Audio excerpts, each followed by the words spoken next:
especially the book of the face. Here we go. Going on to the book of the face.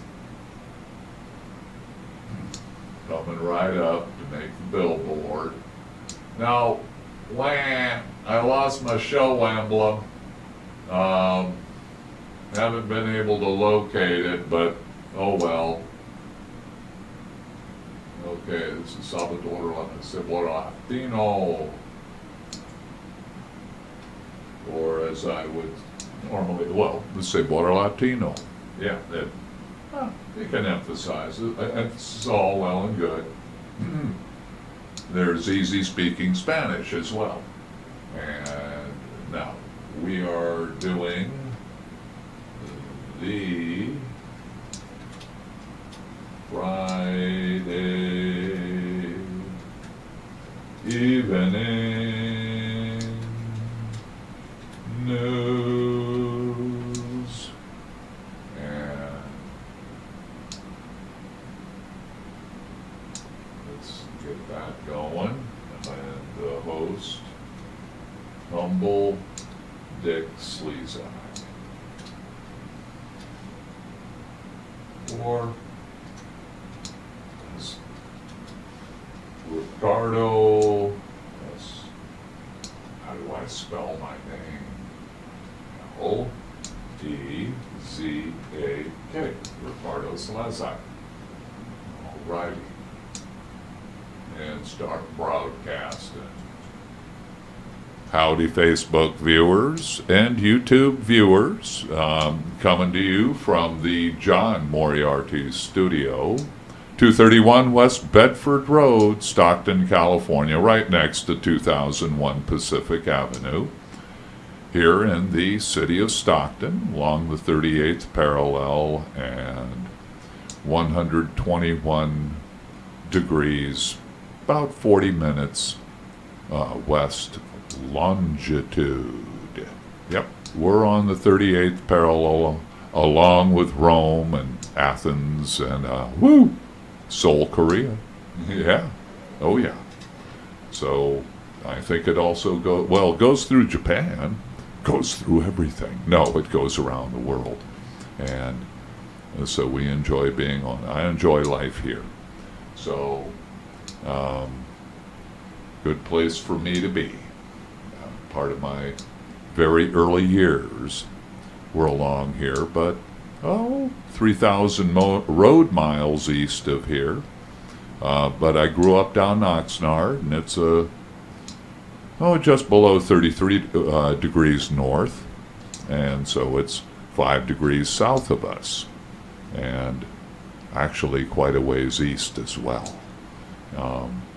So it's actually about due south of Reno. That's how far. The further east Oxnard is from Stockton. So we're here at the John Moriarty studio and going to be getting to our news of the week, as I'd like to say, and anyways, magazine style. So I'm enjoying life, and so head on over here and check out the computer. Oh, I need to get my paper up for writing for keeping notes on the show. It's always best to do that. Now, I need to get that gain up if I'm, let me just come over here and anyways, got to get out my note paper. That looks like that makes perfectly good note paper. So I'll just take that and slip that back in. We got pens up here, so I can use the company ink. I bring pens too. It's a volunteer operation, and we do make some money, and we do have some sponsors. Matter of fact, I'll tell you a few of them right now. Should do that. And got some binders down here I haven't been pulling out as I should. And so somewhere in here, got a nice page of cards. And there we go. Yeah. We got Hotel Furniture Liquidators over on 1641 North Shaw Road. And I'm just going to park it back here at this easy mic. Get furnishings for your home, for your family. Gently used, yeah, as it says. Now, Hotel Furniture Liquidators, 1648 North Shaw Road. And that's off of East Fremont, just east of 99. Bookstores, yes, we have them right here on the Miracle Mile at 2210 Pacific Avenue and 2310 Pacific Avenue are the Miracle Mile Bookstore and Doors Book Recyclery. If you need plastics, signage, plastic parts fabricated, they do it. They make signs. They got sheets, rods, and tubes for you to make your own plastic things. Stencils, vehicle and boat graphics. They'll print t-shirts for you, business cards, and yes, they'll build displays. They're custom plastics and signs at 236 East Dr. Martin Luther King Boulevard here in Stockton, down on the south side, where I live, enjoying life. Millennium Computer Repair on the road for you in the 209 at 922-1879. Sarfraz Khan, he knows his computers. And remove virus and spyware, performance enhancement, computer password removal, data backup, hard drive repair. They also buy, sell, and trade old computers, and the lowest prices in town for computer parts. Habitat for Humanity has a wonderful place to restore your alternative building supply, furniture, and hardware store. They're at 4933 West Lane, about 100 yards south of March Lane, over on our northeast side of town, and they're open 6 days a week. So go in there for furniture, building materials, building accoutrements, fixtures, hardware, furniture. Yes, it's all there. Got a Donut Jones? Get it fulfilled at Tender Donuts, where we bake fresh daily. They're at 1304 East Hammer Lane. And for t-shirt and business card printing in Lodi, that is Leaders T-shirt printing, 500 East Lodi Avenue at Garfield. You can be a sponsor too. We welcome them from all over San Joaquin County, where we will be broadcasting soon. So let's get to our feature. Yes, episode 20 of the Mueller Report. And to do that, I'm going to bring up our audition so I can record the show. And to do that, I do a little delete, put a little billboard here, 2019 dash 10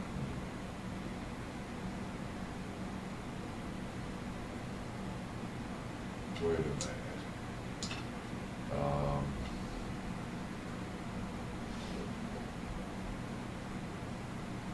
What the heck is going on?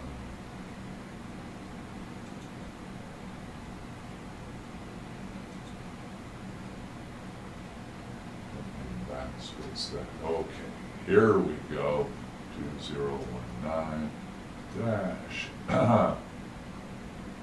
10 dash 04 colon, the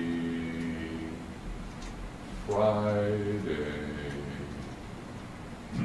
evening news. Alrighty. We got 7:24 p.m. in 3, 2, 1. Good evening, listeners, to the Voice of Stockton, and again to viewers over Facebook and YouTube. Tichard Slezak here. It is the Friday evening news, and I'll be doing some sound adjustment, for I am the engineer of this show as well. And we're going to migrate over here to the big table and get things going. Do I have a good mic here? Yes, I do have a good mic here. And so with that, we're on episode 20 of the Mueller Report. I just got into the index of the volume 2. And let me take down notes. 724 audition start. And under the auspices of Paper Doesn't Forget, this is the Voice of Stockton, and this is the Friday evening news.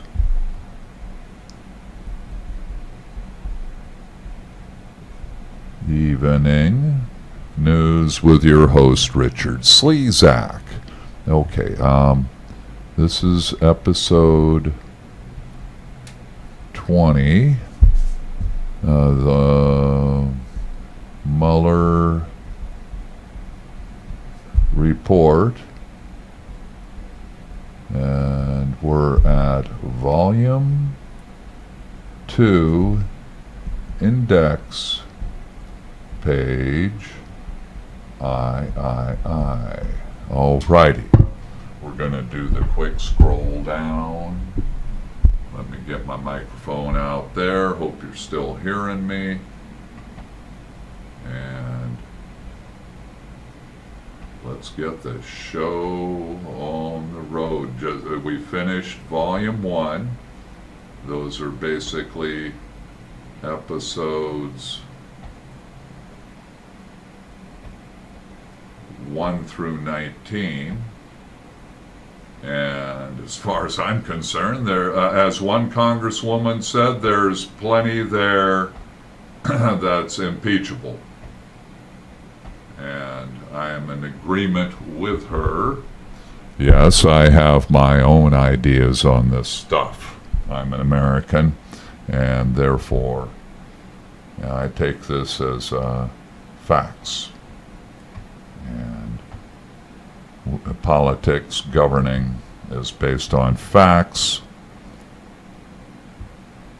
Oh, got many pages into it here on my HP 15. Yes, and there's some of it that's blacked out, but not all that much. And we got 7:29 p.m. here at the Voice of Stockton. I am Tichard Slezak. This is the Friday evening news, episode 20 of the Mueller Report. And I don't want to lose a lot, so the push button scrolling isn't as fast as the mouse along the side.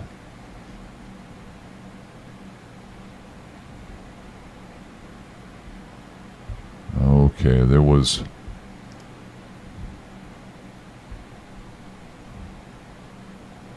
alrighty, here is page 3. We're going to take it from the top. Now preceding that, on page The President's further efforts to have Attorney General take over the investigation. H1, the President again seeks to have Sessions reverse his recusal. H2, additional efforts to have Sessions unrecuse or direct investigation covered by his record. And I'm going to just put a note here. Reading started. Item H, page I. And continuing.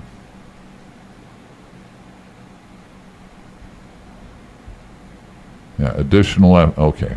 Then number 1 on, number I. Item I, that was item H. Item I, the President orders McGahn to deny that the President tried to fire the special counsel. I1, the press reports that the President tried to fire the special counsel. That's way in on page 113. I2, the President seeks to have McGahn, I don't want to over juice the mic here, dispute the press reports. Item J, the President's conduct towards Flynn, Manafort, and HOM. And item J1, conduct directed at Michael Flynn. 2, conduct directed at Paul Manafort. And here it is. Item 3, harm to ongoing matter. Item K, the President's, or Section K, the President's conduct involving Michael Cohen.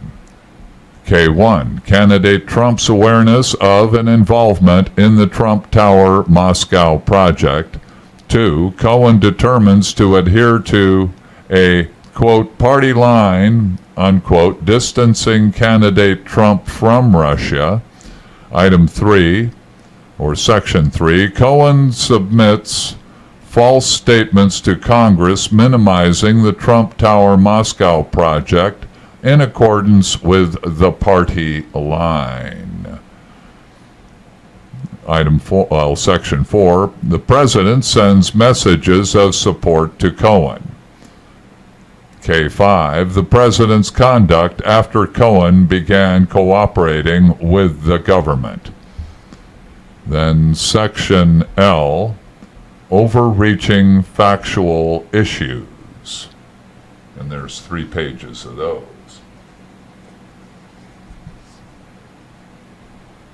Section 3, that is Roman numeral, legal defenses to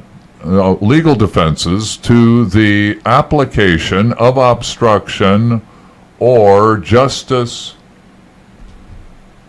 statutes to the President. Section A, statutory defenses to the application of obstruction of justice provisions in the conduct under investigation. Let me turn down this microphone. I think I'm getting too much of a feed. Turn it down to 0 so the lines aren't all the way up to the top on the audition. And how we I need to have this on. And good.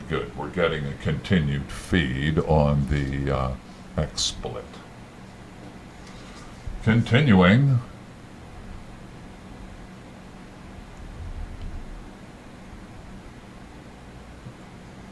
A1, the text of Section 52C2 prohibits a broad range of obstruction acts.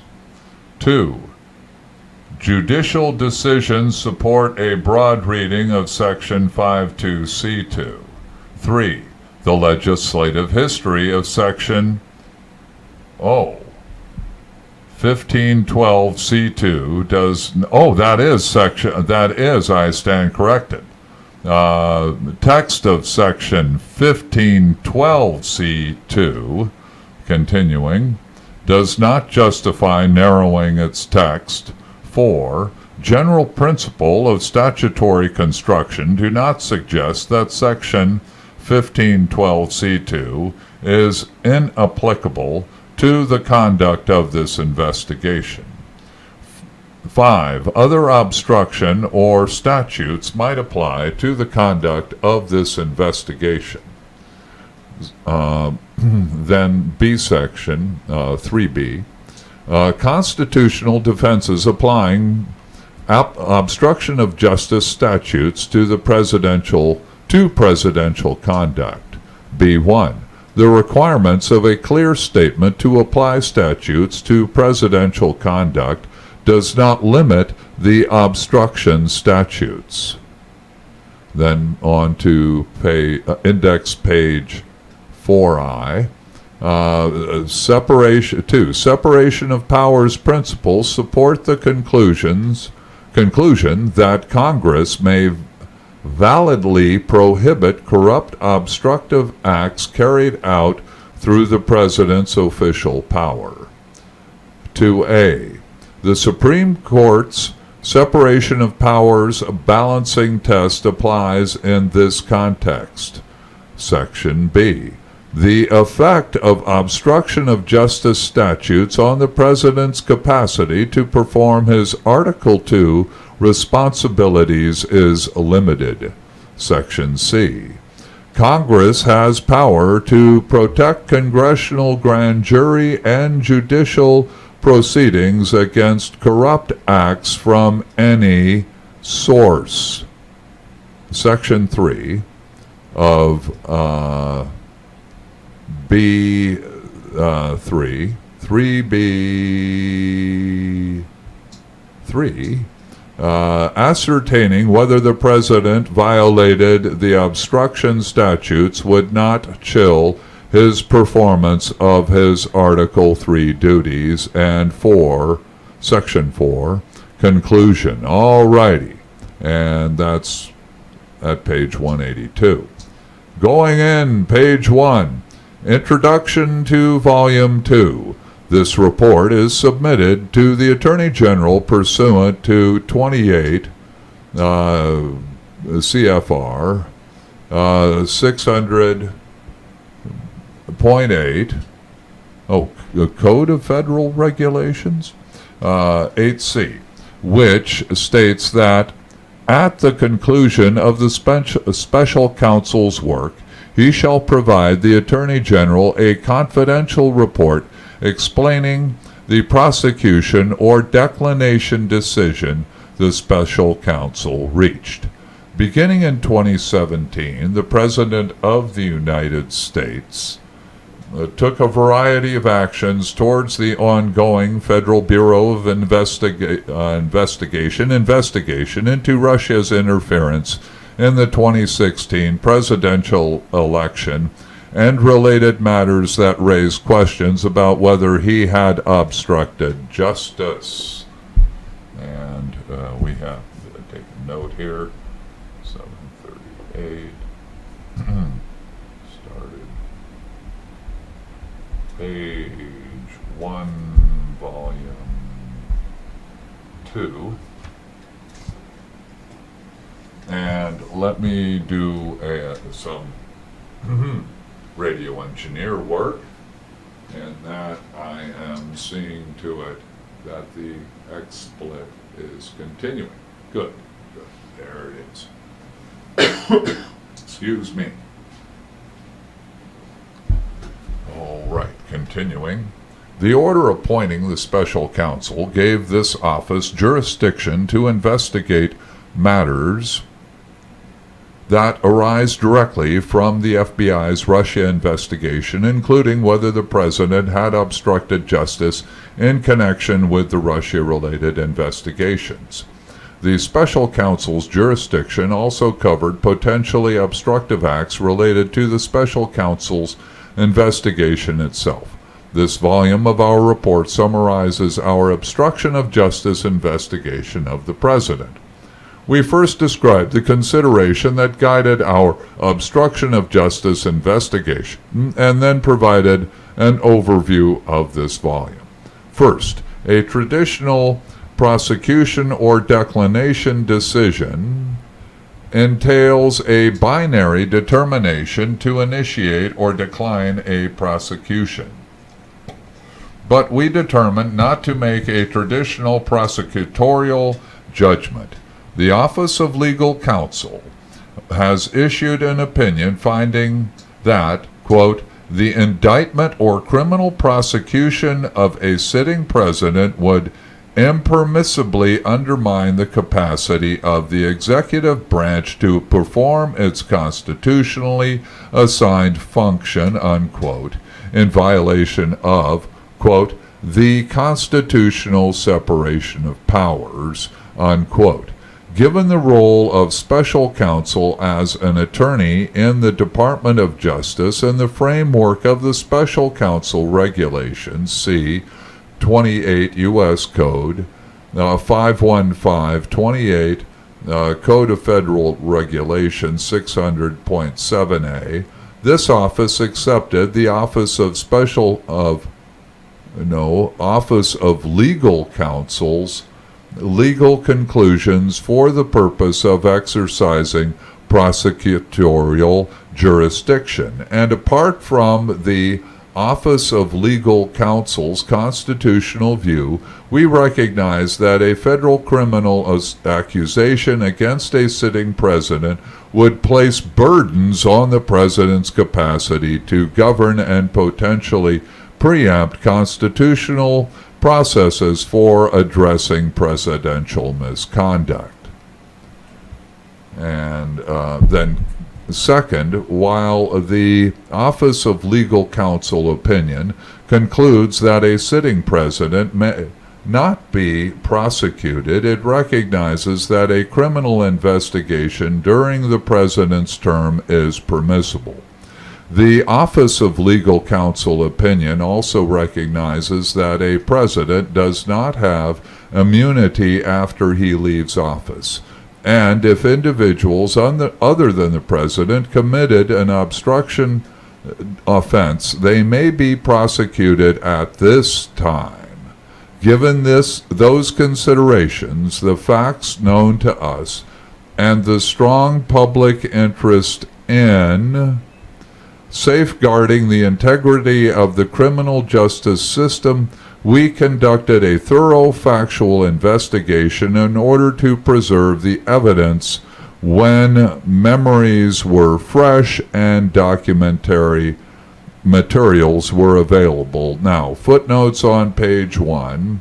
Number 1, a sitting president amenability to indictment and criminal prosecution, that is 24 opinion OLC 222, 260, 2000 of 260.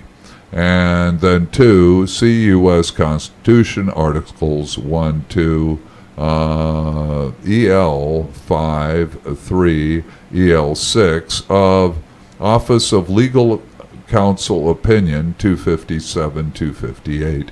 Discussing relationship between impeachment and criminal prosecution of a sitting president. 3, Office of Legal Counsel, a grand jury could continue to gather evidence throughout the period of immunity. And 4, also Office of Legal Counsel, that was 257 and 36, and this is opinion at 255, recognizing an immunity from prosecution for a sitting president would not preclude such prosecution once the president's term is over, or he is otherwise removed from office by resignation or impeachment.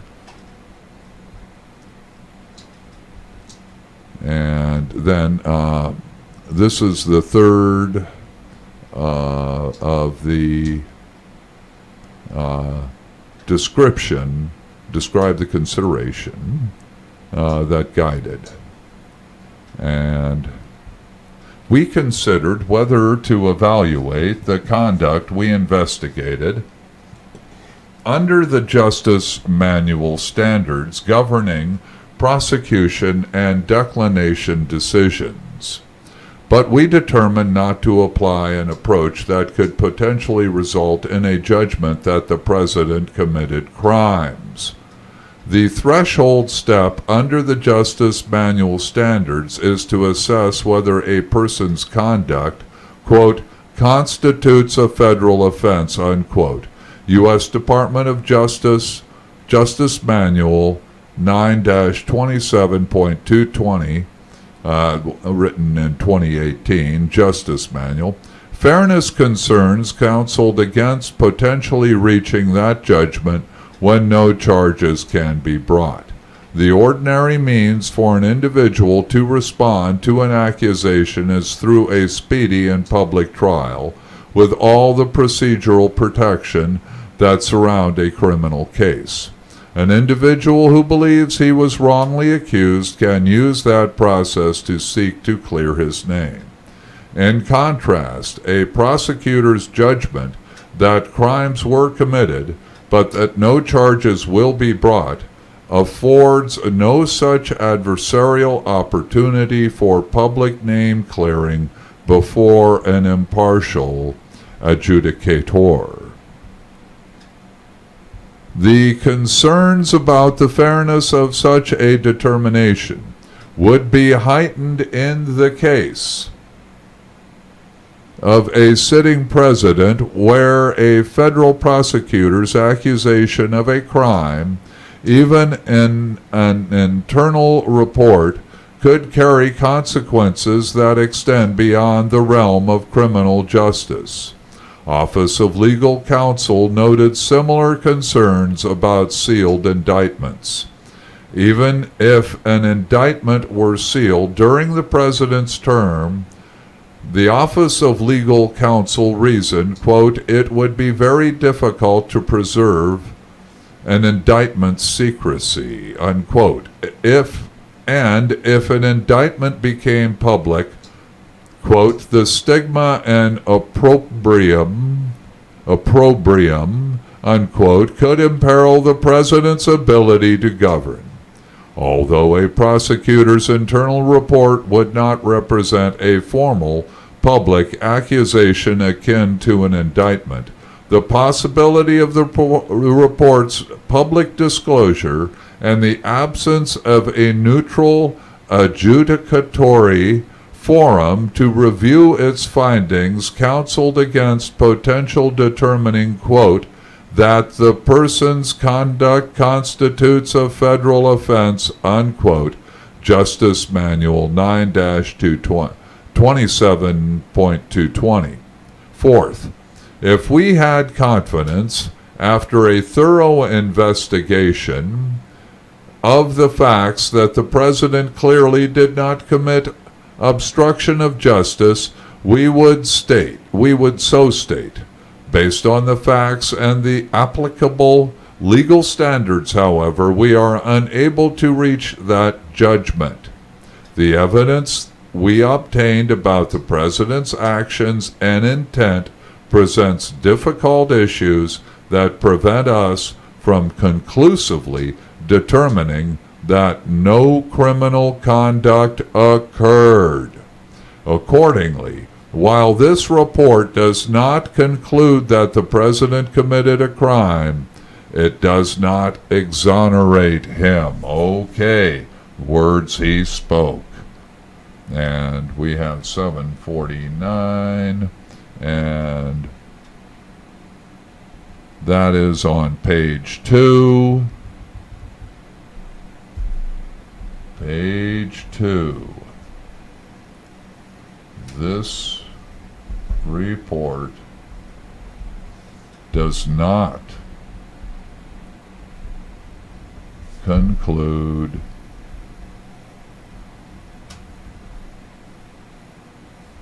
that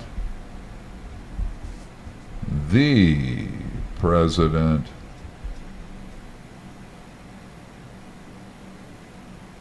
committed a crime a crime, it also does not exonerate him.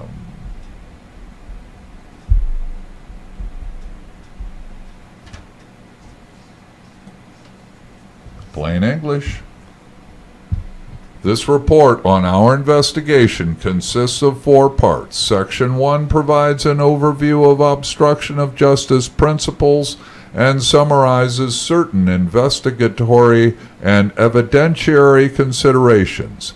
Section 2 sets forth the factual results of our obstruction investigation and analyzes the evidence. Section 3 addresses statutory and constitutional defenses. Section 4 states our conclusion. Okay, footnote 3. For that reason, criticisms have been lodged against the practice of naming unindicted co-conspirators in an indictment. And there is a United States versus Bridges, 5th Circuit, 1975, quote, "The courts have struck down with strong language efforts by grand juries to accuse persons of crime while affording them no forum in which to vindicate themselves." And then there's a footnote number 4, OLC opinion, citation omitted. Alrighty. Page 3, executive summary to volume 2. Let me set down this mic, do an electronics check, make sure my feed's going along okay on the video. Don't you know? Looks to be okay. All right. Yeah. Continuing. Our obstruction of justice inquiry focused on a series of actions by the president that related to the Russian interference investigations, including the president's conduct towards the law enforcement officials overseeing the investigations and the witnesses to relevant events. We have 7:52 p.m. here at the Voice of Stockton. I am Tichard Slezak. This is the Friday Evening News, episode 20 of the Mueller Report, coming to you from 231 Bedford Road, Stockton, California. Factual results of the obstruction investigation.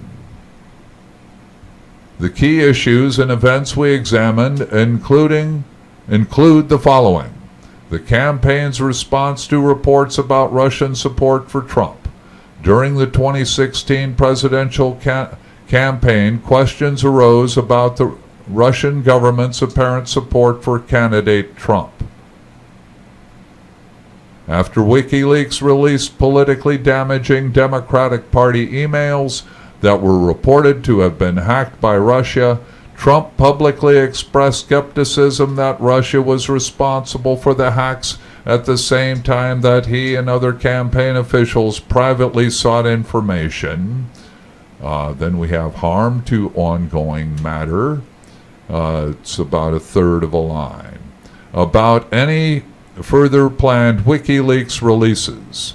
Trump also denied having any business in or connections to Russia, even though as late as June 2016, the Trump Organization had been pursuing a licensing deal for a skyscraper to be built in Russia called Trump Tower Moscow.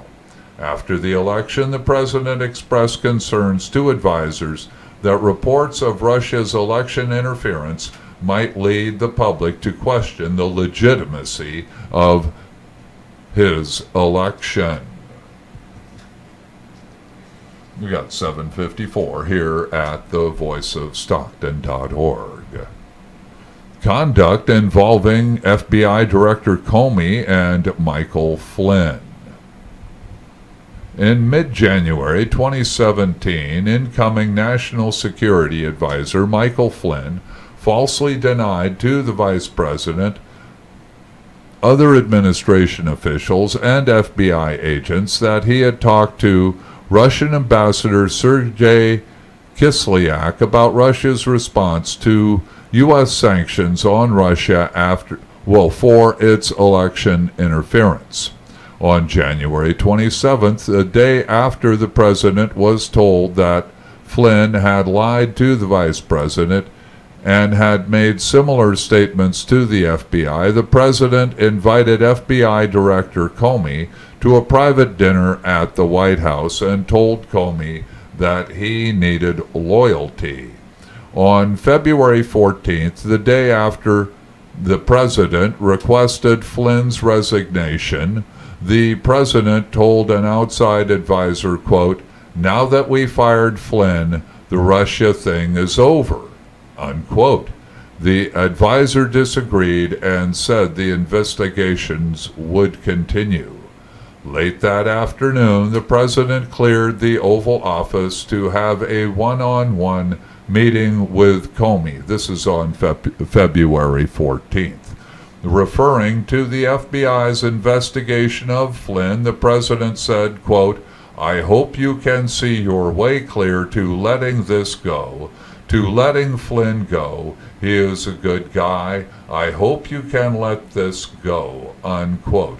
Shortly after requesting Flynn's resignation and speaking privately to Comey, the president sought to have Deputy National Security Advisor K.T. McFarland draft an internal letter stating that the president had not directed Flynn to discuss sanctions with Kislyak. McFarland declined because she did not know whether that was true, and a White House counsel's office attorney thought that the request would look like quid pro quo for an ambassadorship she had been offered. The president's reaction to the continuing Russia investigation. In February 2017, Attorney General Jeff Sessions began to assess whether he had to recuse himself from campaign-related investigations because of his role in the Trump campaign. In early March, the president told White House counsel Donald McGahn to stop Sessions from recusing. And after Sessions announced his recusal on March 2nd, the president expressed anger at the decision and told advisors that he should have an attorney general who would protect him. That weekend, the president took Sessions aside at an event and urged him to unrecuse, unquote. Later in March, Comey publicly, going on to page 4, disclosed at a congressional hearing that the FBI was investigating, quote, "the Russian government's efforts to interfere in the 2016 presidential election," unquote, including any links or coordination between the Russian government and the Trump campaign. In the following days, the president reached out to the Director of National Intelligence and the leaders of the Central Intelligence Agency and the National Security Agency to ask them what they could do to publicly dispel the suggestion that the president had any connection to the Russian election interference effort. The president also twice called Comey directly, notwithstanding guidance from McGahn, to avoid direct contacts with the Department of Justice. Comey had previously assured the president that the FBI was not investigating him personally, and the president asked Comey to, quote, lift the cloud, unquote, of the Russia investigation by saying that publicly. Alrighty, this is good stuff. Page 3 to 4, February, March 2017. Trump asks everybody put that in quotes to stop Russia investigation and declare DJT had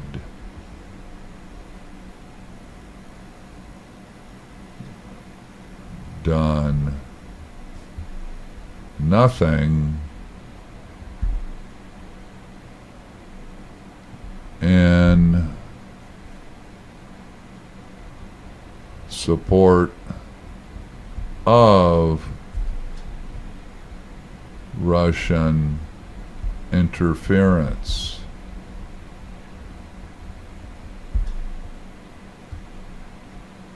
Alrighty. In 2016 election. Continuing.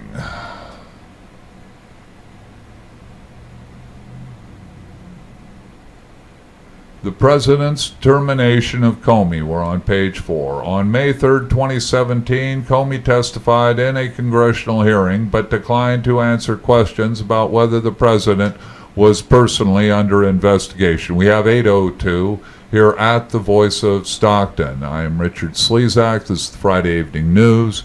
We're on page 4, volume 2, page 4 of the Mueller Report. Within days, the president decided to terminate Comey.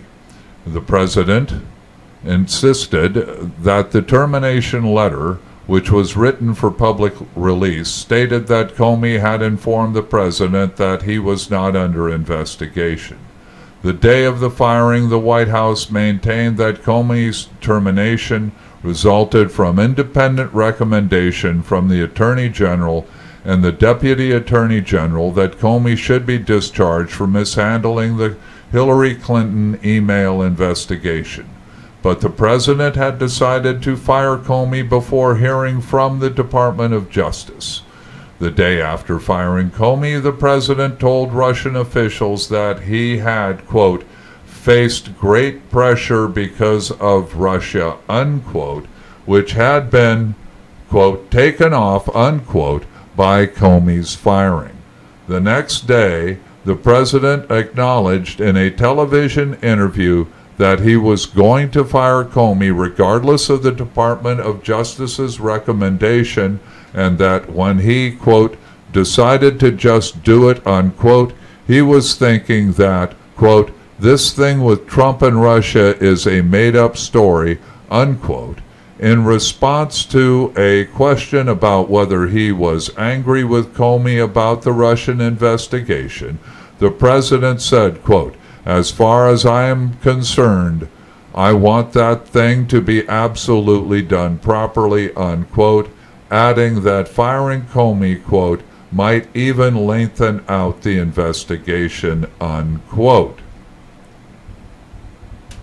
The appointment of a special counsel and efforts to remove him. On May 17, 2017, the acting attorney general for the Russia investigation appointed a special counsel to conduct the investigation and related matters. The president reacted to the news that a special counsel had been appointed by telling advisers that it was, quote, the end of his presidency, unquote, and demanding that Sessions resign. Sessions submitted his resignation, but the president ultimately did not accept it. The president told aides that the special counsel had conflicts of interest and suggested that the special counsel therefore could not serve. The president's advisors told him the asserted conflicts were meritless and had already been considered by the Department of Justice. On June 14, 2017, the media reported that the special counsel's office was investigating whether the president had obstructed justice. Okay, let me do a check of the... Ooh, I got an ear ringy, and I don't even have my headset on.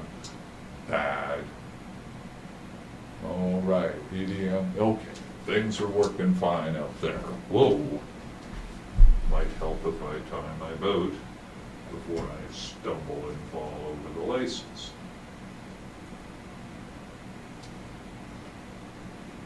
Pardon me.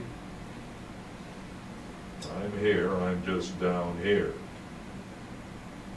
Just didn't change clothes after work. Continuing.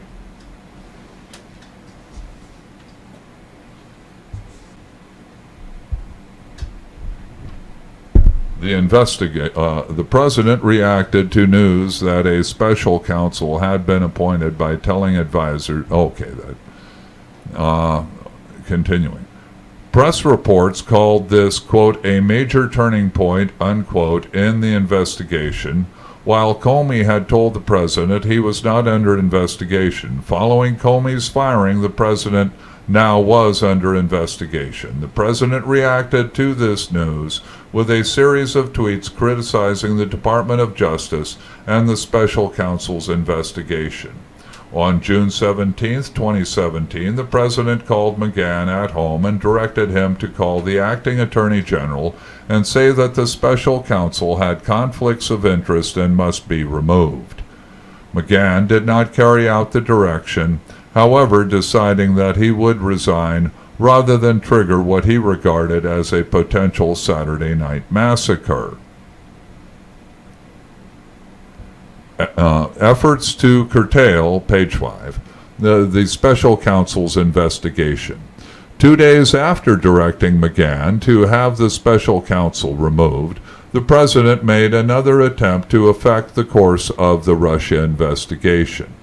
On June 19, 2017, the president met one-on-one in the Oval Office with his former campaign manager, Corey Lewandowski, a trusted advisor outside the government, and dictated a message for Lewandowski to deliver to Sessions. The message said that Sessions should publicly announce that, notwithstanding his recusal from the Russia investigation, the investigation was, quote, very unfair, unquote, to the president. The president had done nothing wrong, and Sessions planned to meet with the special counsel and, quote, let him move forward with investigating election meddling for future elections, unquote. Lewandowski said that he understood what the president wanted Sessions to do. 1 month later, in another private meeting with Lewandowski on July 19, 2017, the president asked about the status of his message for Sessions to limit the special counsel investigation to future interference. That was just a month later to the day. Lewandowski told the president that the message would be delivered soon. Hours after that meeting, the president publicly criticized Sessions in an interview with the New York Times and then issued a series of tweets making it clear that Sessions' job was in jeopardy. Lewandowski did not want to deliver the president's message personally, so we asked senior White House official Rick Dearborn to deliver it to Sessions. Dearborn was uncomfortable with the task and did not follow through. efforts to prevent public disclosure of evidence. Okay, this is on. Okay, pages 4 to 5.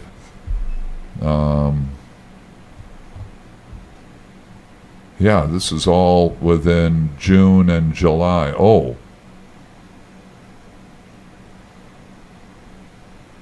Yeah, okay, yeah. June,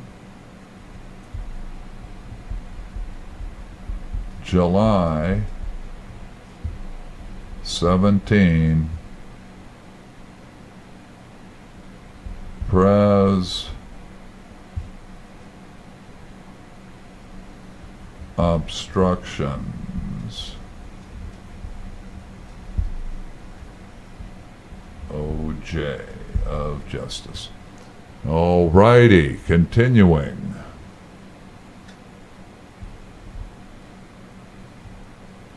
Oh. In the summer of 2017, the president learned that the media outlets were asking questions about the June 9, 2016 meeting at Trump Tower between senior campaign officials, including Donald Trump Jr. and a Russian lawyer who was said to be offering damaging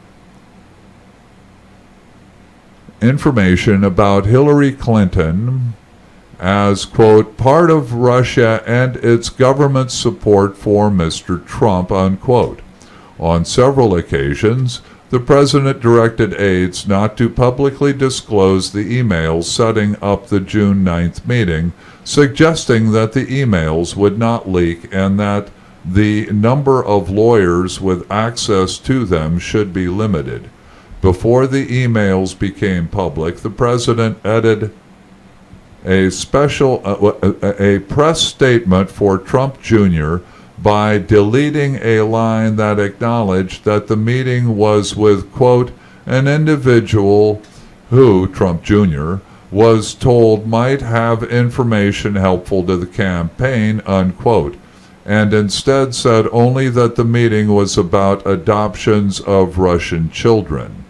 When the press asked questions about the president's involvement in Trump Jr.'s statement, the president's personal lawyer repeatedly denied the president had played any role. Further efforts to have the Attorney General take control of the investigation. In early summer 2017, the president called Sessions at home and again asked him to reverse his recusal from the Russian investigation. Sessions did not reverse his recusal.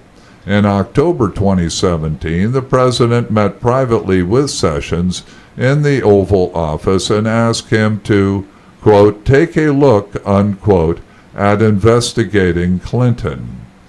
In December 2017, shortly after Flynn pleaded guilty pursuant to a cooperation agreement, the president met with Sessions in the Oval Office and suggested, according to notes taken by a senior advisor, that if Sessions unrecused and took back supervision of the Russia investigation, he would be a, quote, hero, unquote.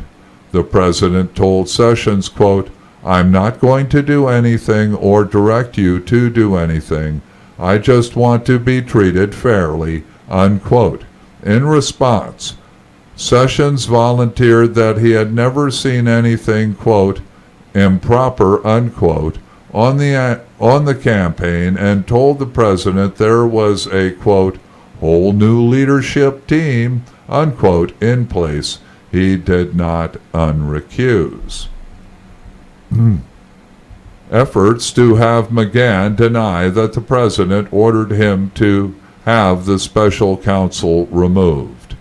In early 2018, the press reported that the president had directed McGahn to have the special counsel removed in June 2017, and that McGahn had threatened to resign rather than carry out the order. The president reacted to the news stories by directing White House officials to tell McGahn to dispute the story and create a record stating that he had not been ordered to have the special counsel removed. It's 8:15 p.m., October 4th. This is the Friday Evening News. This is episode 20 of the Mueller Report. We're on volume 2. We're in volume 2 on page 6. McGahn told those officials that the media reports were accurate in stating that the president had directed McGahn to have the special counsel removed. The president then met with McGahn in the Oval Office and again pressured him to deny the reports. In the same meeting, the president also asked McGahn why he had told the special counsel about the president's efforts to remove the special counsel and why McGahn took notes of his conversations with the president. McGahn refused to back away from what he remembered happening and perceived the president to be testing his mettle. Boy, that's a neat one. We're on page 6, and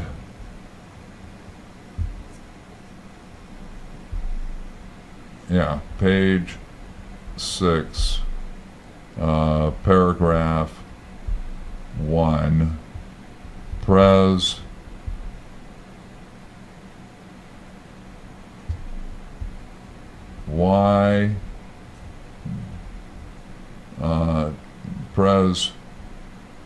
wait a minute.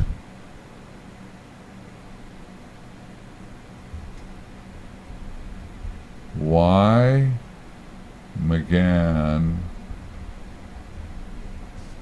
took notes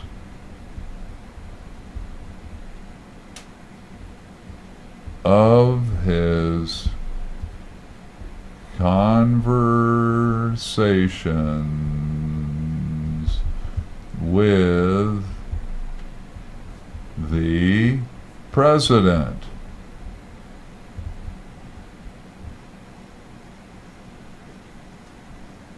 In the Oval Office.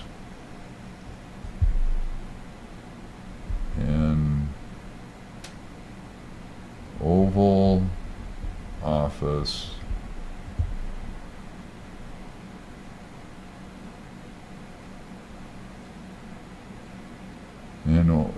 When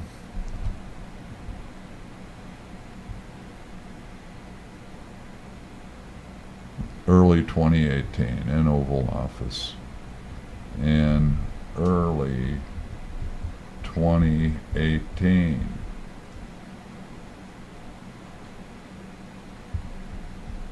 Prez to McGahn. Boy, that's man. I was once asked, why you writing anything down about this job? On a job. It didn't last very long. Whew. That's when the boss asks you that, you know he's up to something. Conduct towards Flynn, Manafort, and harm to ongoing matter. After Flynn withdrew, it's only one word covered, withdrew from a joint defense agreement with the president and began cooperating with the government, the president's personal counsel left a message for Flynn's attorneys reminding them of the president's warm feelings towards Flynn, which he said, quote, still remains, unquote, and asking for a, quote, heads up, unquote, if Flynn knew, quote, information that implicates the president, unquote.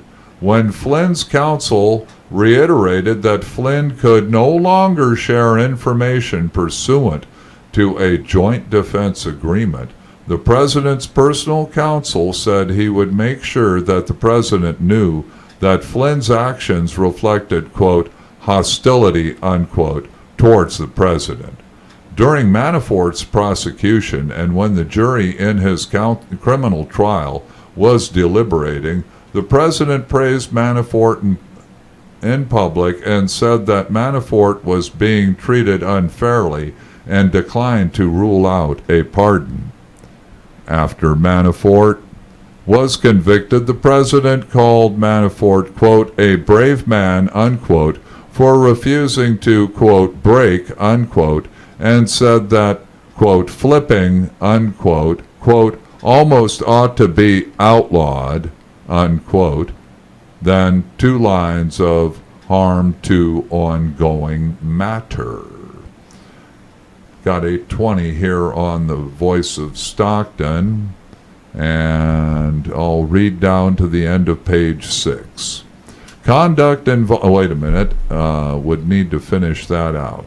Okay, it would be finished out. And here it goes. Conduct involving Michael Cohen. The president's conduct towards Michael Cohen, a former Trump Organization executive, changed from praise for Cohen when he falsely minimized the president's involvement in the Trump Tower Moscow project to castigation of Cohen when he became a cooperating witness. From September 2015 to June 2016, Cohen had pursued the Trump Tower Moscow project on behalf of the Trump Organization and had briefed candidate Trump on the project numerous times, including discussing whether Trump should travel to Russia to advance the deal. In 2017, Cohen provided false testimony to Congress about the project, including stating that he had only briefed Trump on the project 3 times and never discussed travel to Russia with him in an effort to adhere to a, quote, party line, unquote, that Cohen said was developed to minimize the president's connections to Russia. While preparing for his congressional testimony, Cohen had extensive discussions with the president's personal counsel, who, according to Cohen, said that Cohen should, quote, stay on message, unquote, and not contradict the president. After the FBI searched Cohen's home and office in April 2018, the president publicly asserted that Cohen would not, quote, flip, unquote, contacted him directly to tell him to, quote, stay strong, unquote, and privately passed messages of support to him. Cohen also discussed pardons with the president's personal counsel and believed that if he stayed on message, he would be taken care of. But after Cohen began cooperating with the government in the summer of 2018, the president publicly criticized him, called him a, quote, rat, unquote, and suggested that his family members had committed crimes. All righty. We got 8:23 here at the Voice of Stockton, and I'll put a read to end of page 6, resume top of page 7, and that will be our next episode, reading on. Yeah, I was alive and well during this time, and yeah, that's what happened. It's